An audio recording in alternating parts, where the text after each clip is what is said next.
चॅप्टरमधील दुसरा पॉईंट आहे electromotive force किंवा EMF. Electromotive force is not a force, it is not a force. हा force नाही, it is the work done or energy. It is energy. It is not a force, it is energy. याचे explanation व्हा.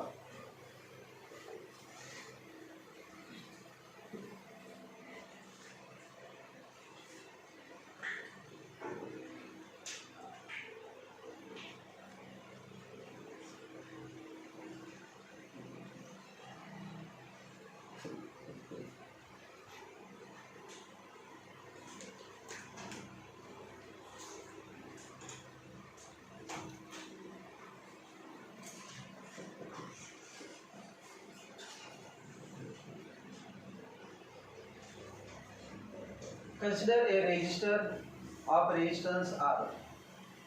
This is resistor having resistance R. It is connected across source of EMF from battery having internal resistance small r. Internal resistance I is small r. Internal resistance small r. Let V be the हे दोन point आहे समजा. त्या दोन पॉइंटच्या across ह्या point समजा ए म्हटलं आणि त्या पॉइंटला बी, आणि या दोन पॉइंटच्या अक्रॉस काहीतरी पोटेन्शियल डिफरन्स आहे आणि त्याला व्ही म्हणतो. Let V equal to potential difference किंवा terminal potential difference. Terminal potential difference, potential difference of cell, of cell, terminal potential difference of cell. E equal to EMF, अजून definition करायची. E equal to EMF of cell, EMF of cell. R equal to external resistance, external resistance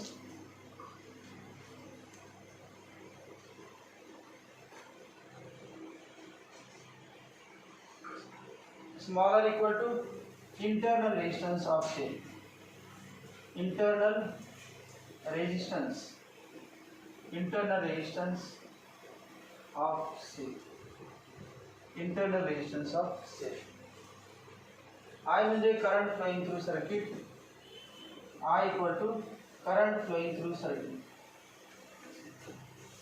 Current flowing through, current flowing through circuit.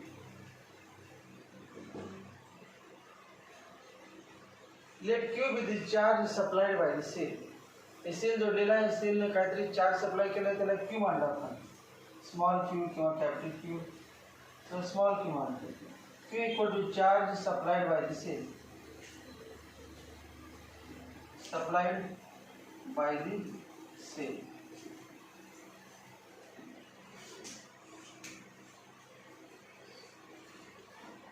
E आणि V या दोघांचे definition करायचं. EMF ची definition बघा. आपण किती चार्ज सप्लाय केला तर संपूर्ण सर्किटमधून, सर्किटमधून पाठवायचं. या सेलने समजा Q चार्ज दिला, इथून चार्ज जाणार, या पद्धतीने एक्सटर्नल रेजिस्टन्समधून जाणार आणि एक्सटर्नल रेजिस्टन्स जाऊन पुन्हा बॅटरीमधून, बॅटरीच्या निगेटिव्हकडून पॉझिटिव्हकडे येणार. इथून स्टार्ट करतं म्हणजे एक राऊंड मारायचं आहे कंप्लीट. पॉझिटिव्हपासून चार्ज चाललेला आहे, परत बॅटरीच्या आतून निगेटिव्हकडून पॉझिटिव्हपर्यंत येईपर्यंत काहीतरी वर्क करावं लागणार, आपोआप जाणार नाही. कारण रेजिस्टन्स काय करतो, opposes the flow of charge. Opposes the resistance म्हणजे नाव काय, the opposition to the flow of charge by the material is called a resistance. चार्ज जात असताना त्यातले व्हायब्रेटिंग ॲटम आहेत, त्या चार्जच्या मोशनला अपोज करतात. मग ते अपोज करायला, ते अपोज होऊ नये म्हणून वर्क करायला पाहिजे. ते वर्क कोण करते, सेल.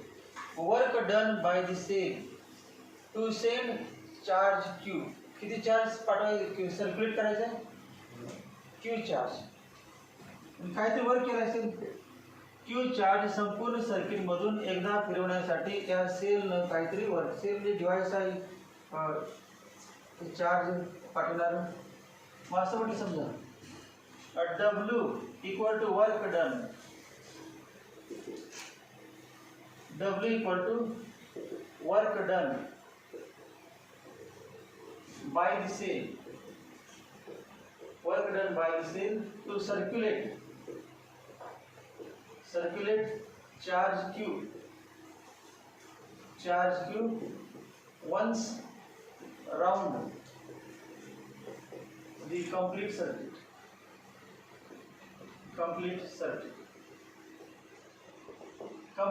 मधून q हा चार्ज एकदा फिरवण्यासाठी त्या सेल काय ते वर्क केलं, त्याला नाव दिलं आपण W.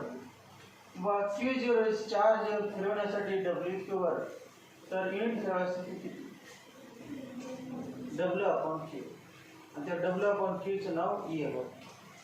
म्हणजे W अपॉन q E चा फॉर्म्युला E असं काढले की यावरती W अपॉन q म्हणजे काय, work done upon charge, work done per unit charge. कुठून कुठे घेऊन जाण्यासाठी, कंप्लीट एक राउंड मारण्यासाठी. The work done by the cell to circulate unit positive charge. किती चार्ज, युनिट चार्ज, क्यू ने भागले की नाही, क्यू चार्ज घेऊन जाण्यासाठी डब्ल्यू क्यू वर, तर युनिट घेऊन जाण्यासाठी किती डब्ल्यू अपॉन क्यू. मग युनिट चार्ज संपूर्ण सर्किट मधून एकदा फिरण्यासाठी या सेल केलेले वर्क किती डब्ल्यू अपॉन क्यू, आणि त्याचे नाव ईएमएफ ऑफ सेल. तर व्ही म्हणजे काय बघा, W1 म्हणतो, W1 equal to work done by the cell to send charge Q through external resistance, external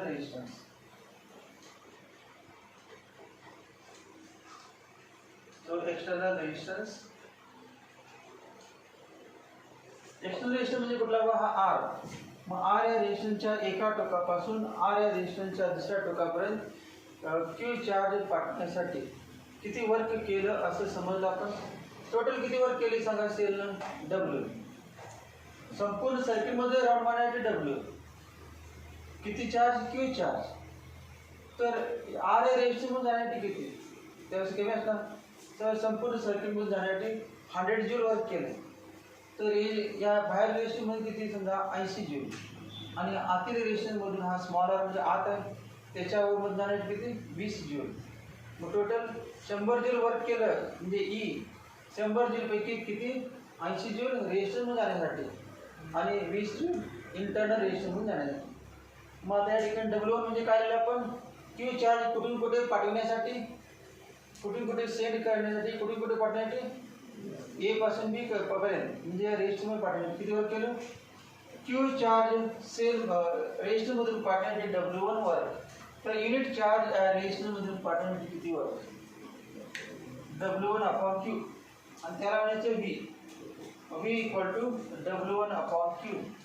त्याला म्हणा टर्मिनल EMF झाला, EMF ऑफ सेल, आणि याचं नाव terminal potential difference of cell. अजून बघा, एक्सटर्नल रेजिस्टन्स मधून युनिट चार्ज घेऊन जाण्यासाठी किती वर्क केलं, W1 अपॉन Q म्हणजेच V, आणि संपूर्ण सर्किट मध्ये घेऊन जाण्यासाठी किती W अपॉन Q म्हणजे E. मग E जास्त का V जास्त, तुम्ही सांगा. संपूर्ण सर्किट मध्ये करायला किती वर्क केलं युनिट चार्जला E, आणि एक्सटर्नल रेजिस्टन्स मध्ये घेऊन जाण्यासाठी युनिट चार्जला किती केलं V. मग E जास्त आहे का V जास्त, किती कुठलं जास्त, E. दोन्ही चला, ज्याला काय बुद्धी नाही ते पण सांगू शकते. पूर्ण राऊंड मारायचं तर E, आणि एवढं जायचं म्हटलं V, हे कमी लागणार. आणि संपूर्ण राऊंड मारायचं म्हणजे याच्या पण अपोज असणार नाही, फक्त बाहेरच्या अपोजिंग आहे तर त्याच्यावर जाण्यासाठी V, आणि याच्या आतून जाण्यासाठी पुन्हा काय असणार, मग त्याला W2 मांडला आपण. मग W2 म्हणजे work done by the sale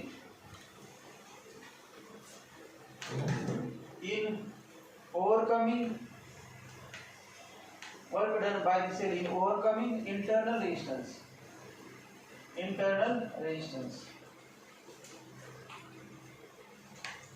Work done by the cell in overcoming internal resistance.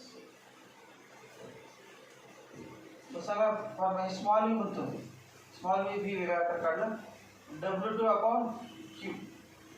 Internal resistance मधून जायचं तर Q इतका चार्ज घेऊन जायचं ते किती वर केलं, W2 इंटरनल रेजिस्टन्स मधून Q इतका चार्ज घेऊन जायचं किती वर करावं लागलं त्या सेलला W2. तर युनिट चार्ज घेऊन जायचं ते किती, W2 अपॉन Q.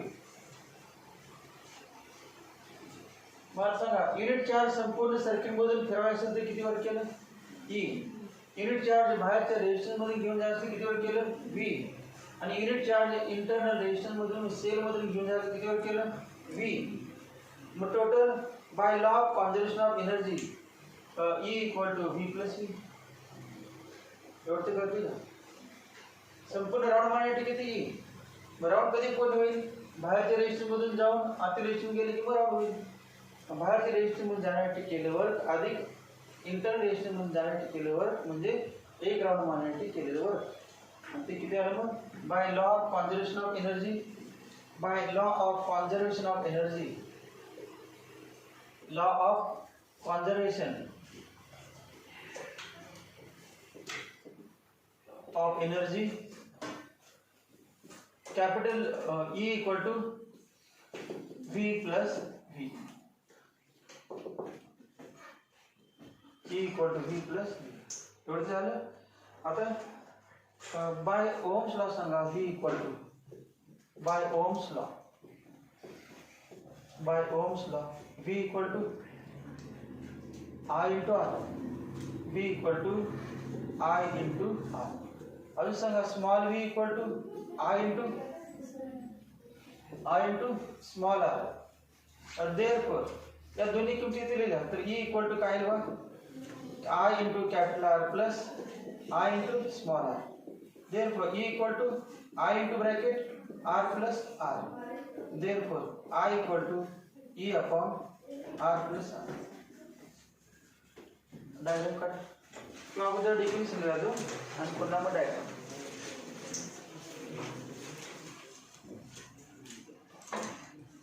लिहा डेफिनेशन खाली लिहा EMF ऑफ सेल ची definition, EMF of cell, EMF of cell, EMF of cell. लिहा the work done by the cell, the work done by the cell, the work done by the cell to circulate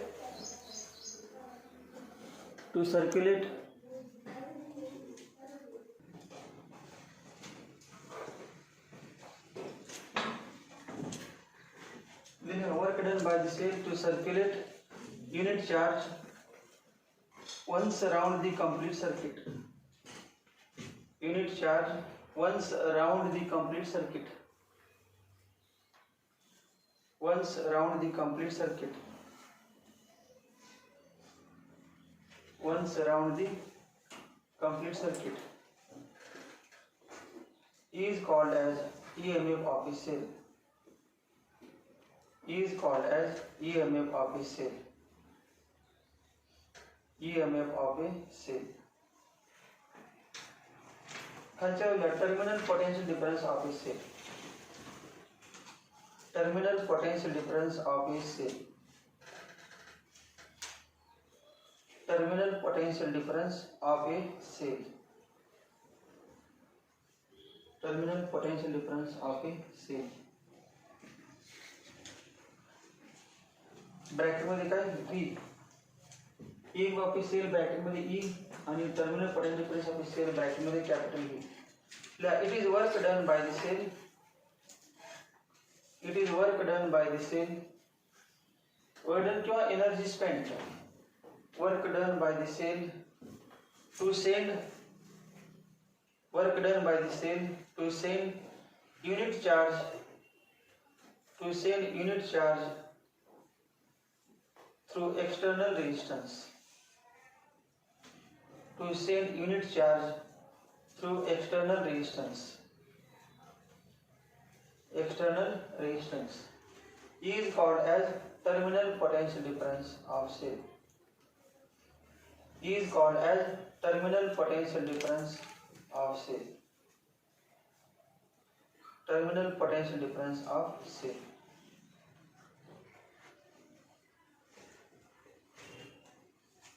हे diagram काढून हे सगळ्याला